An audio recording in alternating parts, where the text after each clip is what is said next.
Hi guys, Con here. Right, so the car you're looking at here today, the DS5. Okay, this car is not exactly new. Okay, it was launched in 2011 as the Citroen DS5, and in 2015 they gave this car a facelift and just called it simply as the DS5. So they dropped the Citroen name, okay, because Citroen has made the decision to branch off the DS as like their sub brand, as a bit more atas, position higher up than their regular Citroen models. Okay, so the DS5 here, this is a hatchback, a D segment size hatchback. So in Europe, this car competes in the same price segment as the Ford Mondeo, as the Volkswagen Passat, the Peugeot 5008. Okay, so see the PSA group in Europe, okay, they have the Peugeot 508 as the sedan, as the D segment sedan and wagon. The DS5 here occupies the gives you the hatchback option at this size. So this is a relatively underexploited what you call it, niche in Malaysia, in the Malaysia market. And I think generally, once you reach D segment level, there is not much of an appetite for anything other than a traditional sedan, or buyers would have just went for SUVs. Okay, now this car, okay, the original, this base design has been with us since 2011, but looking at this, right, it hardly looks like it has aged even a bit. In fact, for a car that is 7 years old, it looks astonishingly futuristic, and some of the design details of this car are very bold and very intricate. I mean, just take a look closer. Okay, look at the grille. You have this angled shapes here, this to form this honeycomb grille. Okay, and so then here also, these are the signal lamps, right? These are the signal lamps, and they have this whole blade like shape here to encase the front bumper. So I'll show to you the front overall view. All right, so this is the front overall view. Notice that you see also from here, you notice that at the side here, it opens up vents for better aerodynamics. Okay, and yeah, so overall this is a very, very neat execution that combines the signal lights, the aerodynamic vents, and the fog light into one visual piece. Very, very nice. Okay, and also look at the headlights. You notice this intricate pattern, okay, that shows you that more or less shows like the shape of the DS logo here as well. Yep, so you get the headlights and you have these details here, very nice, very intricate. And what I like most is how this chrome strip, okay, it runs through here. It just gives the appearance, the front face of the car, that added bit of character to it. Okay, and yeah, so you get dark side mirrors.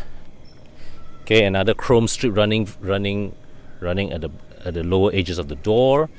Okay, come to the back. So you see this is the window line. It kinks up here like this, and then this character line here, it runs up and it curves back up. So it's a lot of design detail which the designers just experimented with this car, and they pulled it off to fantastic aplomb. And notice this little what you call it, this little design feature out here. This is also for aerodynamic purposes, okay, to reduce turbulence. And these tail lights, okay, notice that it also has a very three-dimensional shape. Okay, this part here, the reflector part here, actually sinks in. Okay, yeah, and yeah, overall very, very neat design. And if, let's say, like if you were looking for a car to appear in a sci-fi movie, right, this one, the DS5 here, really, really does not look out of place at all. Okay, but that being said, this as a French car, it has a few quirks in its design. Let's start by opening the boot. Now have a look at this boot. Okay, this whole boot, tailgate. Okay, this tailgate, you don't notice where is the opening, where do you open, right? So of course the remote here, you can remotely open the tailgate. okay, or release lah. Remote tailgate release lah, not opening, release only. So to open the tailgate is actually here at the bumper, and you lift this up. So what they did is that they wanted to create a really totally clean tailgate, okay, and they moved the the tailgate opening switch to the number plate slot, which is a bit of a quirk, but not something really that affects the usability of the car too much, right? Here's my stroller. Let me take this out first. Check this out, okay? Yeah, a subwoofer here, Xenon subwoofer. Any of you audiophiles can tell me whether is this a good brand or not. Let me know. I'm not that familiar with this. And so we've got the boot floor here. Wow, okay. No hidden compartment underneath. Right. Okay, but it's a decently sized boot, okay, for a hatchback. It's not too bad. For you travelers, you can put, look, this looks like it can fit 3 large suitcases side by side, right? And of course, tailgate is manual closing. And we take a look at the back seats now. The DS has a keyless entry on all 4 doors. So for this particular unit, right, the driver's side door punya keyless entry is not working. So usually that would mean an expensive fix. But one good thing about the DS5, that because it has keyless entry on all 4 doors, right? So it's not much of a pain. Really, you just unlock the door from the rear passenger seat and get in. Yeah. So the driver's side door can still open and close. It's just that this particular unit, it no longer responds to the keyless entry. That's all. Okay, so open this. So at the back here, now just look at the door card. This is also, once again, it keeps up with it keeps in line with the theme of the exterior design. Very sleek, very futuristic looking. Okay, I like these features here with this intricate, metal finishing on the metal. Very nice. The speakers, and then the door pocket actually occupies a substantial length, okay, which is nice. Notice there are no power window switches. Why? Because the power window switches are here. Okay, this is where the power window switches are, with a 12-volt socket, with the rear aircon blowers. No rear climate control, but that is fine, right? And so you can fold the seats down. Right, so fold the seats down, and good. You got a pretty decently flat floor. Okay, and of course this side here is, this whole thing folds down. You get the armrest here. You've got a lid here that connects to the boot, and well, these are just simple molded cup holders, which the angle is not very conducive to hold your drinks, isn't it? But I like that they put this little material here to add a touch of class. Okay. Right. So from what you can see here, the leg room is pretty good. I've got good leg room. Thigh support is so, but notice that the floor, you've got a decently flat floor, so it doesn't feel cramped in terms of leg room here. This is a very nice execution, but it's just that I think the floor feels a bit high up. So the result is that as I put my feet down here, I don't get good enough thigh support. Okay, so my thighs are at an angle that the seats are not angled well enough to support it. But headroom is pretty alright. Okay, so and you've got individually adjustable headrests here at the back. And so let's adjourn to the front. Okay, so let's go into the front. Now look at this cabin. This may be a 2011 design, but my God, even in 2018, this still looks properly modern and futuristic. So let's step inside and start the engine. Yeah, so you've got the engine start-stop button here. Yep, and And I like this execution of the clock here. This is very stylish, looks very futuristic as well. And so this whole cabin design is, as Citroen claims, is inspired, okay, by what you call it, by that of a jet fighter cockpit. So, and you see, I particularly like this panel, this control panel up here, okay. And so these 3 switches controls the heads-up display. So I flick this, and up comes the heads-up display right there. Okay, so these two buttons here serve to adjust the heads-up display angle and brightness. Okay, this one, you switch on and off the lights here. Okay, the cabin lights are switched on and off here. All right, and also here are the seatbelt warnings. Okay, seatbelt warning lights here, and this one operates the sunroof. Oh wait, hang on, check this out. Okay, so you've got storage compartments up here as well. This is nice. This is a very, very nice touch. And you see, right, the sunroof. So this one opens the sunroof at the rear. Okay, this opens the left passenger sunroof, and this opens the driver's sunroof. So check this out. This car has 3 individual sunroofs, which is pretty cool. Okay, yeah, and they also put this nice brushed metal finish up here as well. And look down here. Okay, all right, so you've got a touchscreen. The touchscreen appears decently responsive, and yep, so you control various options here. Setup.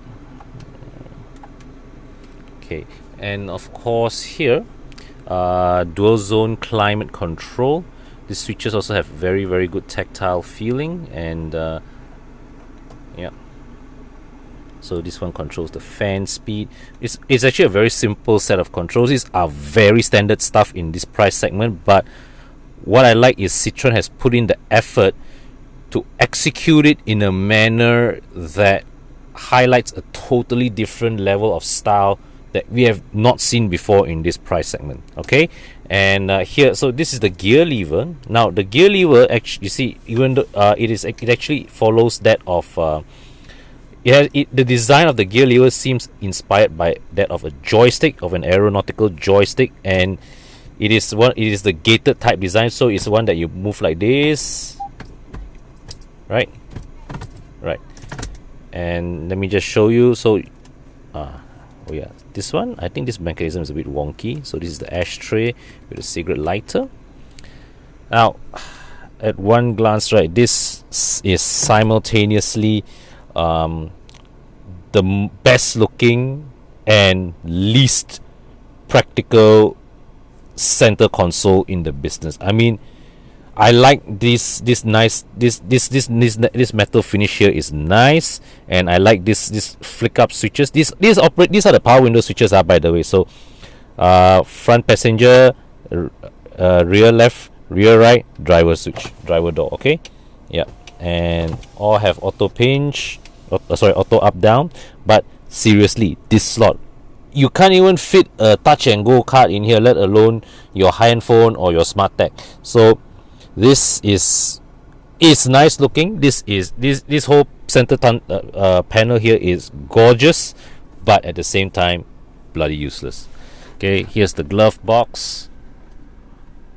Can't fit jack in this glove box because you see, this is the fuse box. Okay, so but this gap here is pretty deep, so you can fit like maybe your notebook here. This one, oh, I'm not sure what you can put there, man. Maybe a Coke can, and that's it. And so you notice the door card, there is a cup holder embedded here. Okay, so usually most cars, your cup holders will be somewhere along the center console. So Citroen has no room for that here.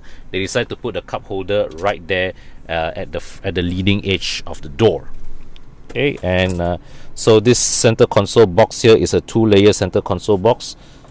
Okay, you open one side and you open the other side. So this one opens up to a deeper storage bay. I think that is the OBD port connection. Yep. And so here's a look at the instrument cluster, also very advanced looking, obviously jet fighter inspired. So you see the fuel gauge, the temperature gauge, and then this is the speedometer dial. Right, so you press this button here, okay, to cycle between the displays of the trip computer. As you can see, it is a nice look. It is a simple, but it is a nice looking multi-info display, and I quite like how they designed this. This is a very, it all builds to the theme that, you know, the design theme of making this car look properly advanced and futuristic, despite it actually not being that advanced at all. So this button here activates voice command, right? And here's give you a look at the steering wheel. It has a flat bottom design here, and here's a nice touch. Okay, so as I said just now, right, the center console storage space very limited, but they do have this tray here which you can use to, well, maybe slot in your smart tag or your phone as you see fit, but it's not much of a space lah, really. So overall, this cabin, quality, okay, quality, fit and finish looks good. Material selection also good. They have obviously put in a lot of effort in terms of the aesthetics. There are a lot of very nice details, like this clock here, you know, all these little finishings here on the knobs. Okay, this gear lever, the steering wheel, the instrument cluster, and this upper panel here, all this very, very nice. Practicality so, but the design is stunning. And check out these headrests, right? They actually designed this headrest to have this shape, which is, from a cost perspective, right, entirely unnecessary, because a regular headrest would do the job just as well, but they actually took the effort to shape the headrest this way. And not only that, inside out, all these leather surfaces here, all these have to be stitched on and all. So this cabin, right, from the way I look at it, this cabin is obviously made by people that don't know how to save money, don't know how to cut costs. It is very, very spectacular looking, I will say. Yeah. And so if you are on the lookout for if you're looking for something that is special, different from everything else out there in the market, can't think of anything more special and different than this.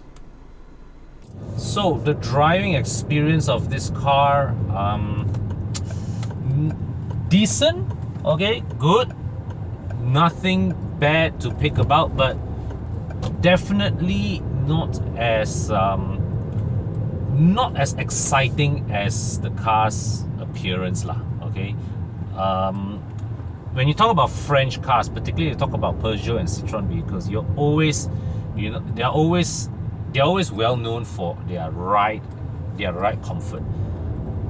The DS5 is comfortable, okay, definitely class competitive in terms of ride comfort. Just not as plush as I would have expected, but good enough to absorb most of what city roads would throw at you. Yeah. The handling of this chassis is also well sorted. Not as it is just maybe one small step down from class benchmarks like the Mondeo, the Passat, the Mazda 6. Okay, but if you compare it with the Japanese, then I would say that definitely this has a very strong shout of being a more enjoyable car to drive, more exciting, more sporty car to drive.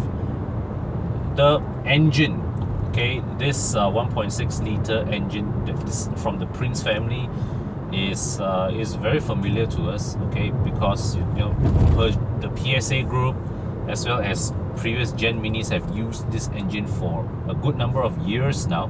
Okay, so it is well known to us, and there are pros and cons of using an engine of such an age. Okay, firstly, the Prince engine, despite its age, it is still a relatively modern powertrain. You still get all the ingredients that make up, that you get in the latest engines. You still get direct injection. You still have turbocharging. So this is not exactly a Stone Age engine. This is properly modern and properly sophisticated. The performance of the Prince engine generally has never been in doubt. This car lives up to it. The engine feels punchy. It delivers enough poke that you're unlikely to be struggling to keep up with traffic. Okay, as even when you're doing high speeds on the highway, this car will get you up to speed with fairly little effort. Okay, 6-speed automatic transmission. It's a smooth shifter. Okay, not an outstanding transmission, but neither is it a poor one. So the overall driving experience is one that neither sparkles nor does it disappoint. It is just competent but utterly unremarkable car to drive. Yeah. So the big question mark when it comes to Peugeot or Citroën cars inevitably is reliability and maintenance. Okay, rightly or wrongly, Peugeot and Citroën cars have quite a reputation when it comes to their after sales. So yeah, this car is something that it is not a car that you can buy and drive it without thinking. Okay, you can't treat this car like you treat a Japanese car. Okay, if you buy, say, a Japanese car like a Vios or a Corolla Altis, right, those cars would just keep going and going and going, even though you are negligent with your maintenance. But those cars will just keep going and going and going. With cars like the DS5 and all these guys, right? You can't have that kind of attitude. So this is not the kind of car for those of you that you want a car to use as a tool. Okay, you buy a car like this, you have to be prepared to do a bit of homework with regards to your maintenance, and you have to be prepared to spend a bit more. Okay, how much more I can't say, but any of you Peugeot or Citroën owners out there with personal experience, please share your experience below in the comment section for everybody else to find out. Because at the end, right, this car, okay, is I personally think this is a very commendable vehicle, in the sense that, yeah, it is not an exciting car at all to drive, but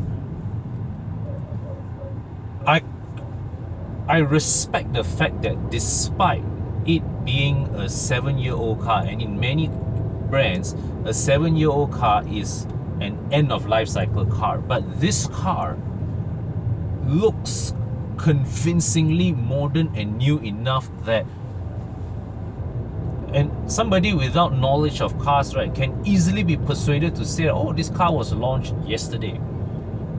It is that convincing. And yes, I know, like this interior, it is, if you look at the underpinnings of it, like if you look at it function by function, it is really no different from what a Passat would offer you.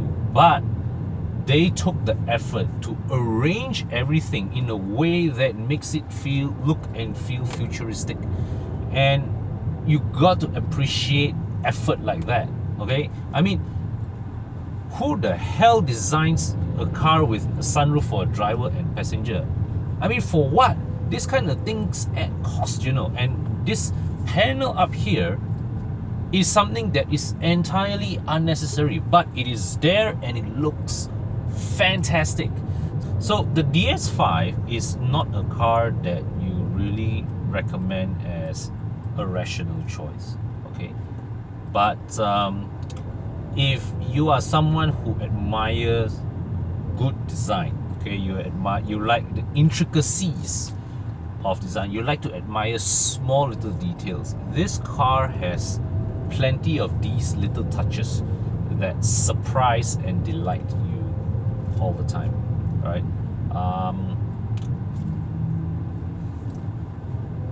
And it is a stunning car to look at. This cabin is a beautiful place to be in, and very well built. Driving experience is nothing out of the ordinary. Of course, the maintenance and spare parts are big question marks.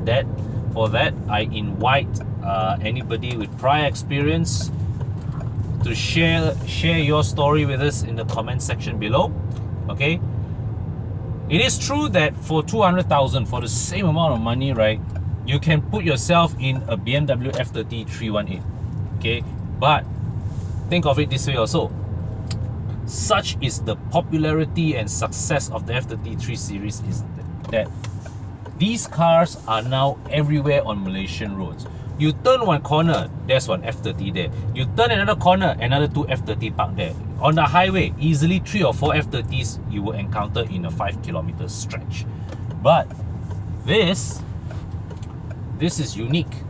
This is something that is bound to turn heads wherever you go. It is something that, you know, you probably won't see one of these on the road in a month. So yeah, if you like something to stand out from the crowd, then you can consider this lah.